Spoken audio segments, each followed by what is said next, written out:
What's good, YouTube? Back again with another video, and I'm actually pretty excited for this video. As you guys can see, I've been uploading a couple of highlights. I play basketball with guys about my age for the most part. Some guys are actually older than me, some guys are a little bit younger than me, but around 40 years old, which is cool. I'll be honest, man, I'm really enjoying this. This is the most I played basketball in probably 20 years. I stopped playing in the mid-20s, then I got back into it a little bit in my 30s, and then I stopped playing again.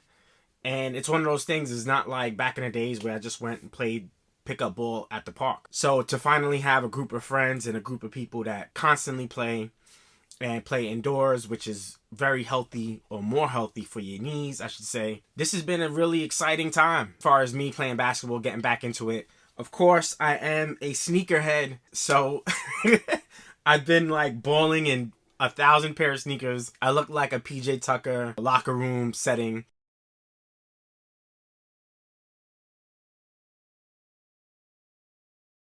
The guys make fun of me, you know. It's something I truly enjoy, and especially playing in current athlete shoes. So I never played in retros. The only retro Jordan that I liked playing in was the Jordan 13, Jordan 14, and that's it. Everything else was pretty trash. I played in the Jordan 11 once in the summertime, and the patent leather on those will cook your feet. Literally like boiled eggs. Your feet will come out medium rare. So I don't recommend that. Like I said earlier, man, I've been hooping in these sneakers. I actually want to hoop in a pair of Luka ones. So I'm going to do a little overhaul of some of the sneakers I'm going to look into. This is my basketball bags. I do have my coffee here. Cold brew Starbucks is the only thing I drink. Or iced coffee Starbucks. Dark roast. So, cheers to that. And then I'm going to show you a couple of things that I kind of do to keep myself in, I guess, best shape possible, or just to recover at my age. So far, the knees have been pretty good. Ankles have been good. So, thank God for that. I do have slight muscle soreness. So, shout out to the wife for giving me this for Christmas. This is a massager, and I could do this literally all day. And it's not only good for playing basketball, it's good for working out as well. So if you have any type of soreness in your body or in muscles, or just feel a little tight, a little knotty, this will help you a lot, right? So I've been using this constantly after basketball as well in hopes to recover. Playing once a week probably helps. It's not like I'm playing multiple times throughout the week. This gives me plenty of time to recover and then get back at it on that next Saturday. Now, this is my main basketball bag. I've shown you my basketball bag before, so we'll check it out real quickly. And we're going to show you some of the sneakers that I like to play in. Right now, I have to say that the Jordan 37 is super awesome.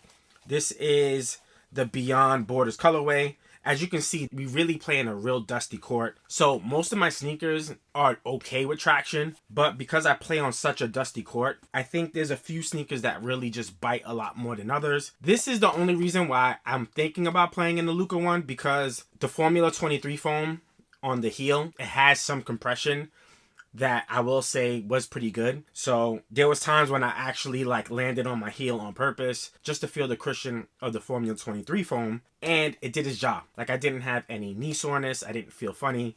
So I will say this sneaker is making me think about playing in the Luka 1, even if it's just for one game, and say, nope, that's not it. But the zoom on this one is incredible. I was thinking about playing in the low because it's a little bit different and just a lower profile, but I think I'm gonna just stick with the 37 mid. So that is in my bag right now.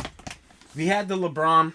This is the first time I played in the LeBron 20, and it gives me KD 14 vibes. I'm probably all over the place. Most of you guys may not know the exact tech in the LeBron, but it's a zoom unit, top loaded, and then it's Cushlon throughout the midsole, and then it's a zoom unit, large zoom unit, bottom loaded. And Cushlon is a cushion we've seen before. It's a more plush midsole foam.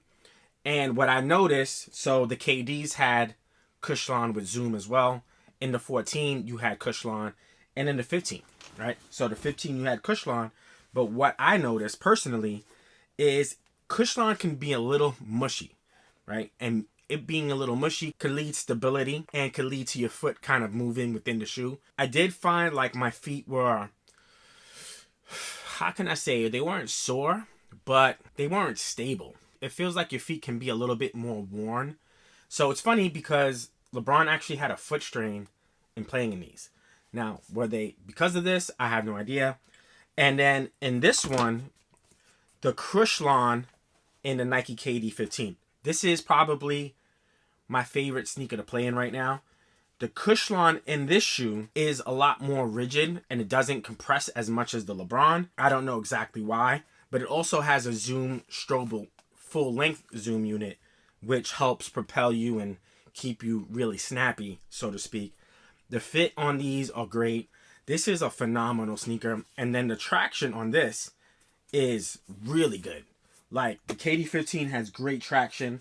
So again, we're going to take a look and give a deeper dive into all of these sneakers. Some of the things that I bring, everybody makes fun of me about these, but these are my goggles. I have no choice to wear these because these are my actual glasses. I've worn them a few times while playing, and there's been a few times where they've been knocked off or somebody hit my face or whatever the case may be. So these are the ones to get. I mean, you could pretty much bend and break the arms of these. So anybody who wears glasses, I highly recommend these for that reason, right? You don't want to break your real glasses and then you either can't see or you have to buy new ones. So these are my safety glasses. Now, two things that I've been wearing lately. This Nike Elite arm sleeve. Now, it doesn't fit my whole arm. So I've kind of been wearing it as like a forearm sleeve. And I kind of like it. Keeps you cool, man. This thing keeps you cool. It soaks up all the sweat. You know, if you need to rub your hands real quickly because you have sweat coming down your arms. This thing is actually functional for that reason. So I've been wearing this one lately. And then I'm wearing this knee/calf sleeve. And this one's been pretty good. This one has a little bit of padding. So really cool to wear. And that's that, right? So these are the three sneakers I have in my bag at the moment. And then we're going to show you the other bag that sometimes that I bring to the game because I just want to try multiple pairs of sneakers.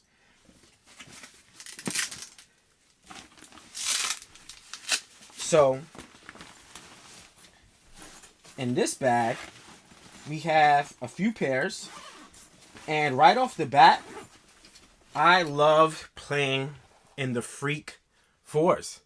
So right now, these were going for $50 on Nike.com. And the traction on this is KD-like.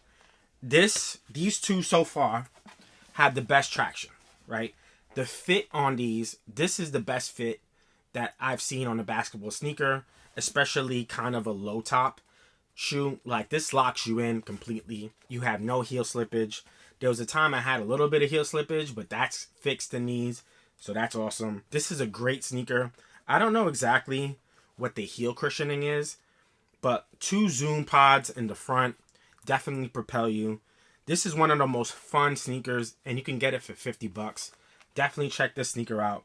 These two right here, I think if I had to go with traction, these two are probably the best two that I've played so far in. Again, I play in a court that's probably never maintained. There's no real reason to have maintenance because it's an elementary school. These are super dope to play in. I really enjoy playing in these two, right? Then we have the Greek 3, right? So the Greek Freak 3s or the Nike Freak 3. These were actually really good as well. The only thing that I would say about these was you could kind of feel the individual pods a little bit more. So whereas this one, I don't know why. I don't know if they tweaked anything.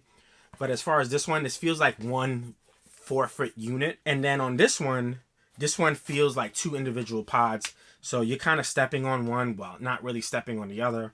So that felt a little weird. But other than that, this is a great sneaker as well. Fit is amazing. Again, a low top sneaker. Fit was snug. It was tight. No heel slippage, which I have experienced in a few of these. So again, they did a great job with fit here, right? So those are 2 there, right? Same thing with the LeBron. I probably had to tie it up a little bit more because the right foot didn't feel as snug as my left foot. So we're going to give this one another run and hopefully I can experience a little bit more of a secure foot. So that is that. Another phenomenal sneaker that I will say, or I kind of love to play in, is the Nike GT Cuts 2.0. This isn't the 1.0 that was so difficult to obtain. This is the 2.0, but they did a great job on this. I like these colorways. I think they look good. This one is a full-length React unit. It's a drop-in midsole. Lots of cushion with this.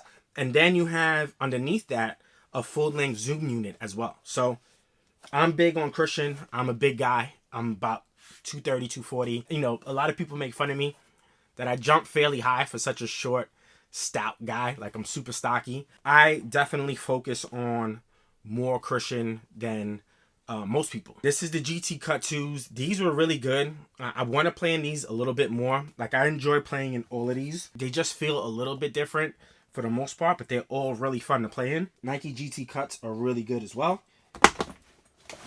And then I got last year's Jordan 36. I will say this is probably a little bit better than those, but the forefoot is definitely more noticeable on these. So the forefoot cushioning. The traction on these I don't really love. And again, I play on such a dirty court that probably doesn't help. For the most part, the fit on these were really nice. Everything on the 36 is really nice. So it's always good to have that in my bag. And then a sneaker I played in, I think they're really good, is the Kyrie 8. And believe it or not, this has a ton of cushion, which is unlike any other Kyrie before. It has a Zoom Turbo unit, which is similar to the LeBron. And it also has a heel unit. The only thing that I didn't like, there's no structure when you go into this shoe. When I step into the Freak 3s or Freak 4s, I feel super locked in. This one, you don't feel so locked in. A lot of cushioning on the ankle, but I didn't feel quite secure. And for some reason, again, I play on a super dusty court, so it may just be more that than anything else. But the traction wasn't that great. I didn't feel super confident in some of my moves. This shoe is going for $50, $40 now. I highly recommend it for somebody who's definitely smaller in weight. Although I enjoyed playing in it, I'm not sure if I really enjoy it as much as some of the other sneakers that I have. I would highly recommend the sneaker for most people because it has good cushion. Also, this is a size 10.5, which is a size I never really have to go to. So all these other shoes are a size 10. I had to go to a size 10.5 in these. I just know Kyrie's run so tight from past models. So I said, let me try a 10.5. If anything, I could return it. And I went with the 10.5, and the 10.5 fits perfect. So this is one sneaker you have to go a full size up, probably automatically. This is a great shoe. I played in a few games in these, so I will probably give it a little bit more run. One thing I do notice, the traction tends to get better the more I play in them. So that's it. I need to take this water bottle out. I'm going to do individual reviews on all of them. Somebody who's my age appreciates these sneakers. You definitely appreciate performance models when you use them for performance. So I'll give you an example. This is technically a performance model running sneaker. This is made for marathons. This has full-length carbon fiber plate. This has the Zoom pods that we see similarly to the Giannis Antetokounmpo's. But if you wear this casually, you're not going to really get the most out of the sneaker. It's unstable. It's tight. You'll really get the most out of the sneaker if you actually ran in these, right? So that's when you could really see the effort and performance put into these shoes. So on that note, I hope you guys enjoyed this review. This is like a quick overhaul, and then I'll do individual reviews for all these sneakers going forward. All right. Hope you guys enjoyed this video. We out. Peace.